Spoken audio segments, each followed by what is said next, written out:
Hello everybody, and welcome to the Ultimate Beginner Tutorial Photoshop video.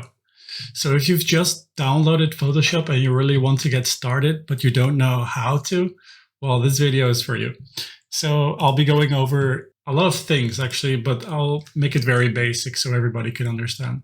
Before we actually start making a document, I want you to go to Window and set your workspace to Essentials so that everything is the same for you and me. I'll begin with the interface. To start a new document, we go to New, and you have a couple of document types that you can choose from. You can save the presets if you make them. So for example, if you would start with a web, you have a number of choices here that you can choose from, or the same for film and video. You can choose whatever you want. But let's go to custom and make our own. So for example, 1920, 1080, you can change all this. You can set pixels, inches, centimeters, whatever you want. And you can choose whatever color mode you want. If you want to start your document with white, black, or transparent, or whatever you want, you can set it all up here before you start making anything. So I'll just go with my YouTube thumbnail settings that I use. And then you can press OK. So you get a layer which is locked. So the first thing that you want to do is double click on this layer. And then you'll create a new layer. You don't have to give it a name. You press OK. So what this does is it makes a layer. So there is something in your layer already, which is the white background. And if you use the Move tool, for example, and if you press V, as you can see in this beautiful display, nice video, Photoshop, you can actually click and drag your background if you want. If you have dragged it and you want to go back, you can press Ctrl-Z to go back to the original position. I'll be starting actually with an image. So for example, we have a layer now and we want to add an additional image. I have a second screen, so I'm just gonna drag and drop an image here. And you will see that it has placed an image, but it's not to the same size of my document. So what you can do is you can drag this and it will scale, but it won't scale to this side. So for that, so you can press Alt while you drag and it scales the image, which makes it very nice. So as you can see that this side and this side is not in the center. So Photoshop has these snap things that you can turn on. And if they are not turned on, you can go to View and you can press this. You can put this on and you can put snap. Or if you would like something to be in the middle, you can have these rulers on. So the same thing go to View and click on rulers, or you can press Ctrl-R for the shortcut. And you can drag a ruler from here. Like you drag, click and drag. So you can use those to put them in the center of your layer. So what this does is you can see that it snaps here into the middle, so you know that this is the middle. And to remove one of these layers, you can actually just drag them to the left and release your click, and that will remove them. The same goes for the top view. So if you want to be in the center, it will snap towards the middle, and now you know that this is the center. This is the absolute center of your screen. So you can drag around the image again. This is not the correct size. You can press Ctrl-T to transform once again.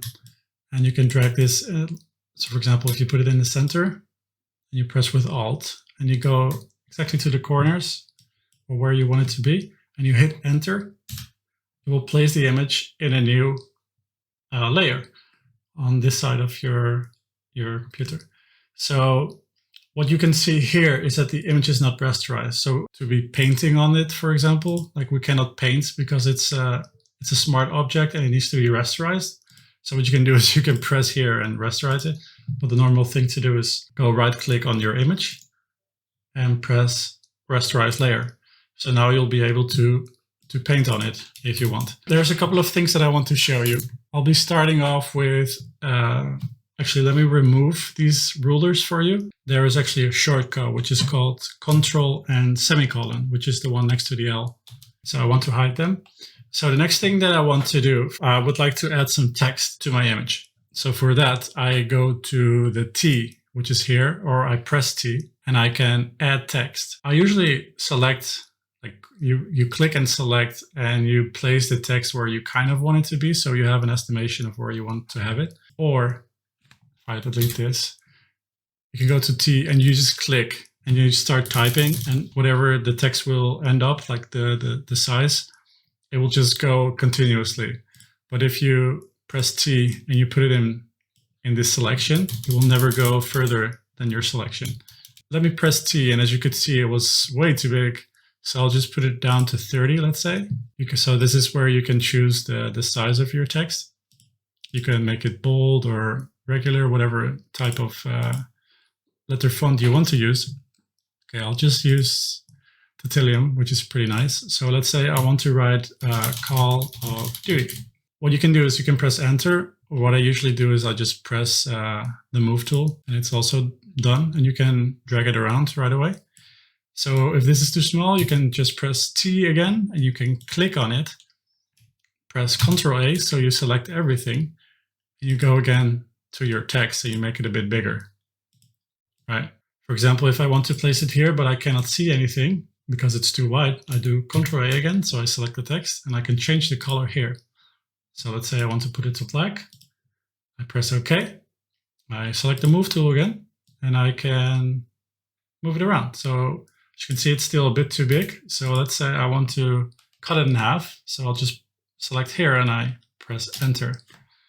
Now what you can do is, this is not aligned, so it doesn't look very good. So I'm just going to select everything again. I'm going to align it in the middle, which makes it a bit nicer. So for the sake of this video, this is good enough for me. So I'm just going to place it here. So if I want to cut out the soldier, I could use, for example, the lasso tool, which is a tool that you can just click, hold, and you can drag it around the soldier if you want, and then cut it out. But you need to be fully zoomed out so you can see the full picture. So that's why I usually like to use the polygonal lasso tool, so I can like zoom in while I still have this attached. So if you want to do it more precise, you could use this, but that's going to take me a long time. So for the sake of the video, I'll just zoom out and use the lasso tool, which I can just press, hold, and I can drag around it. And I can make like a rough selection.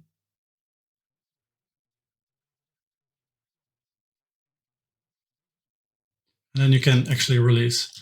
So what I did is, like, this is a very rough selection. So I've selected him and I go to the layer that he is in.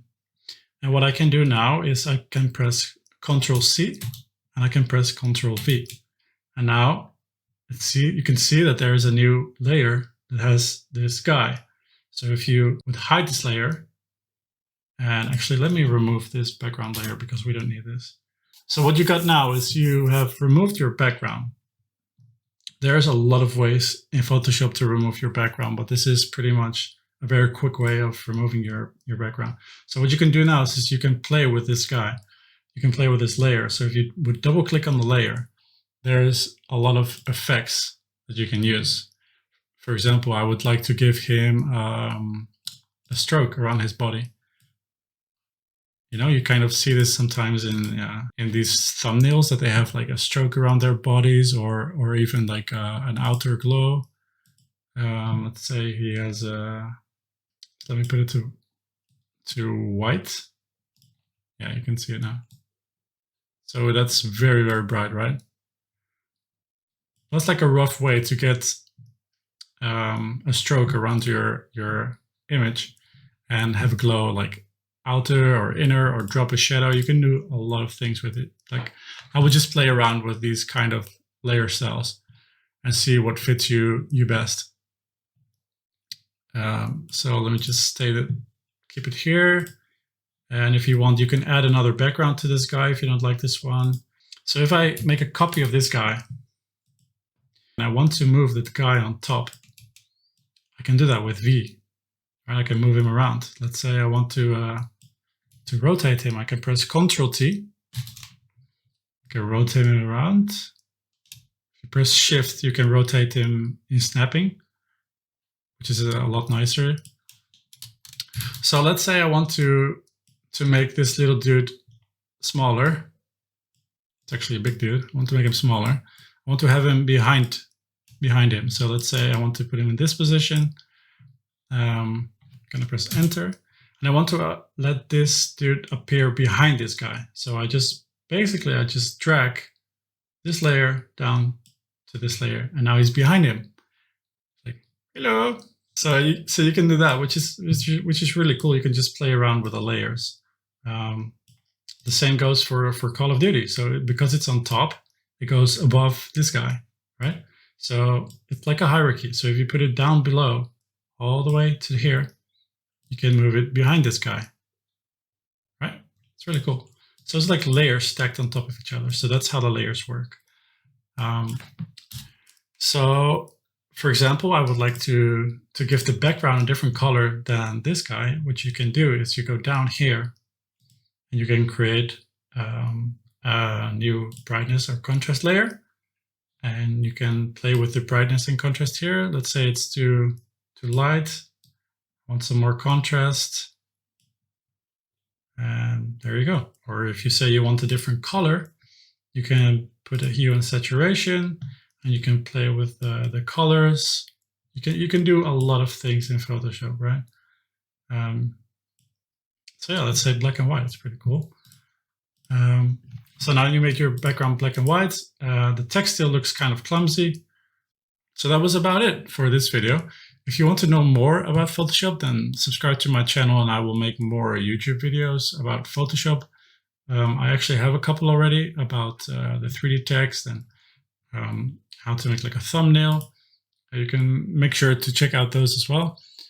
But for the complete beginner, this will be it. If you want to know more, then let me know down in the comments. I can help you out. So thanks everybody for watching, and I'll see you in the next one.